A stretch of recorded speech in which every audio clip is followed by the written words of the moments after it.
this. It looks quite quiet around you, Paul.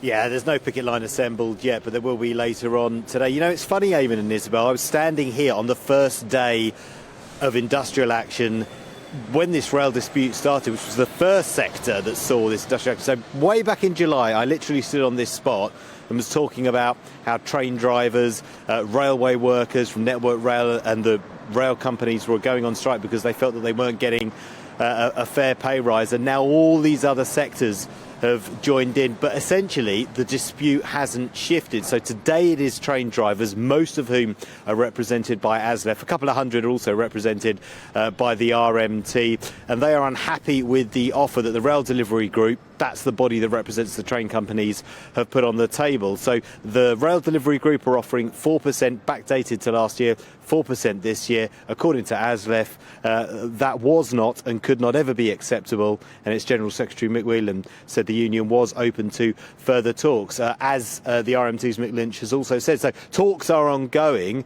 but it's not enough. The Rail Delivery Group say it is a fair and affordable pay rise that will put drivers' pay up from £60,000 a year to £65,000 a year, but the dispute goes on, and as ever with these rail strikes, very patchy service across England, which has a knock-on effect for services heading into Scotland and Wales, and the advice is to check before you travel. Of course, a lot of people kind of accommodating these strikes now by working from home, so if you can't send the kids to school, I guess that kind of helps with that. But the knock-on effect, of course, for the economy is huge. Hospitality's lost £2 billion since the start of these rail strikes. So there's a huge knock-on effect for the economy. And as we heard yesterday, growth, a huge problem for the UK at the moment.